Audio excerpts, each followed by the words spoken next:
आज मैं ये सब बातें क्यों कह रहा हूँ, आपको थोड़ा सा अजीब लग रहा होगा।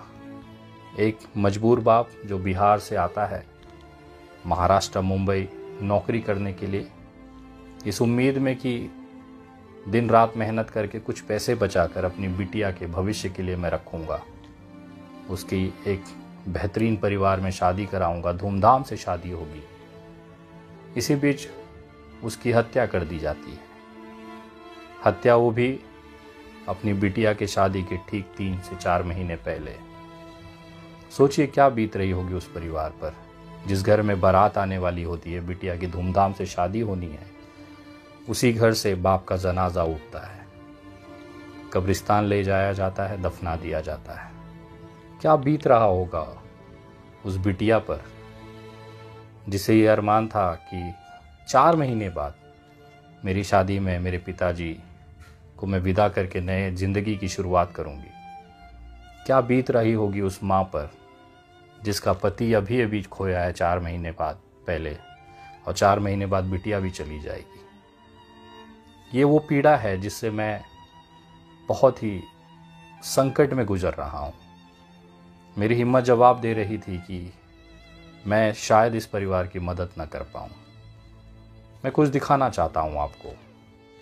ये आपके जो स्क्रीन पे स्क्रॉल हो रहा है, 18 अक्टूबर से लगातार ये माँ जिसका पति की हत्या हो चुकी है, अपनी बेटी की शादी के लिए मुझसे उम्मीद लगाए बैठी है।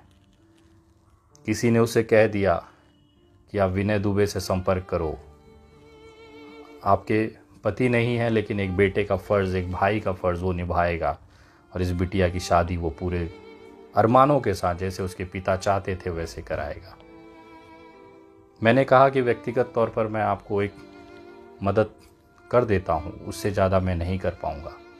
लेकिन वो मदद भी उस बिटिया के शादी के लिए पूरा नहीं है, क्योंकि पूरी ज़िंदगी खपाने के बाद इस बाप ने बमुश्किल दिहाड़ी मजदूर करके कुछ पैसे अपनी बेटी के लिए शादी के लिए जमा किए थे, इस उम्मीद में कि 4 महीने बाद धूमधाम से अपनी बिटिया को विदा करूंगा। लेकिन वो अरमान के साथ इस समय वो कब्र में लेटा हुआ है। 18 अक्टूबर से लगातार आज 1 दिसंबर हो गया, ऐसा कोई दिन नहीं बीता है कि इस माँ ने उस उम्मीद के साथ मुझे फ़ोन न किया हो। मिस कॉलों की लिस्ट है।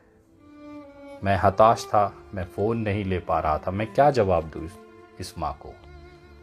लेकिन आज मैं मजबूर हो गया हूँ ये वीडियो बनाने के लिए, क्योंकि कहीं ना कहीं अगर इस बिटिया की विदाई नहीं हो पाई तो उस कब्र में लेटे हुए बाप की आत्मा रोएगी, तकलीफ़ में रहेगी, इस पीड़ा में रहेगी। मेरी हत्या की वजह से आज मेरा परिवार, मेरी पत्नी, मेरे बच्चे रो रहे हैं। इतना बड़ा संसार, 135 करोड़ की आबादी, एक बिटिया को मुस्कान के साथ विदा करने में सक्षम नहीं है। इंसानियत लोगों के अंदर मर चुकी है। शायद उस पिता की आत्मा इस समय तड़प रही होगी ये सोचकर कि जनवरी में मेरी बेटी के शादी के समय क्या होगा। अभी हम सबकी जिम्मेदारी होती है कि कहीं ना कहीं इस बिटिया के लिए हमें आगे आना पड़ेगा। का शादी का तारीख तय हो चुका है, लोगों को कार्ड बढ़ चुके हैं, बेटी नाउम्मीद हो चुकी है कि अब शादी हो भी पाएगी। लेकिन एक बाप का सपना था, उस बाप का जो इस समय कब्रिस्तान के कब्र में पड़ा है, कि उसकी बेटी को हंसते खेलते अपने अरमानों जैसे विदा कर पाएंगे। ये माँ लगातार हर रोज़ 5 से 6 फ़ोन्स मुझे करती है। मेरा एक ही जवाब होता था कि मेरी तरफ से जो व्यक्तिगत है वो मैं कर देता हूँ। लेकिन अभी भी इस शादी के लिए 3 से 4 लाख रुपए की कमी है। मैं आप तमाम लोगों से निवेदन करता हूँ, अगर आपके घर में भी एक बेटी होगी तो उसका चेहरा गौर से देखिएगा और ये अनुभूति करने का, ये अनुभव करने की कोशिश करिए कि ठीक उस बिटिया के 4 महीने पहले अगर आप ना रहे तो उस बिटिया पर क्या बीतेगी, उस बिटिया की माँ पर क्या बीतेगी। एक बाप होने के नाते मैं भी एक बेटी का बाप हूँ। इस भावनाओं को बहुत गंभीरता से समझता हूँ, महसूस करता हूँ। शायद यही कारण है कि आज मैं स्क्रीन के सामने आप तमाम लोगों से इस माँ के लिए और उस बिटिया के लिए एक बार मदद की अपील करना चाहता हूँ। मैं नहीं चाहता इस माँ और बेटी और उस बाप की पहचान को उजागर करना, क्योंकि कहीं ना कहीं किसी मरे हुए इंसान का फ़ोटो दिखाकर आर्थिक मदद लेना उस इंसान के मृत्यु की तौहीन है, ऐसा मुझे लगता है। उस बिटिया की पहचान उजागर करना, उस माँ की पहचान उजागर करना मुझे सही नहीं लगता, क्योंकि मुझे हमेशा ये बताया गया है कि जो हमारी बहू बेटियाँ होती हैं उसको आबरू में रखा जाता है, सामाजिक तौर पर उसे नंगा नहीं किया जाता। बंद मुट्ठी से मैं ये मदद करना चाहता हूँ, उस शादी में शरीक होना चाहता हूँ।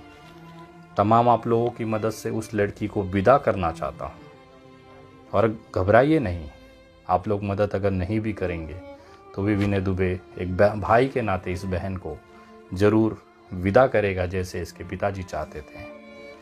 लेकिन इस पुण्य के काम में, इस कन्यादान के प्रोग्राम में, इस कार्य में मैं आप तमाम लोगों से निवेदन करता हूँ कि अगर आप सक्षम हैं, अपने दिन का एक दिन का नाश्ता खर्चा, गुटखा, सिगरेट, दारू, बेवजह के खर्चे अगर आप रोक कर इस बिटिया को मदद कर सकते हैं तो शायद कब्र में सोए हुए उस पिता को सुकून मिलेगा। और शायद इससे बड़ा पुण्य का काम मुझे नहीं लगता कि कोई हो सकता है।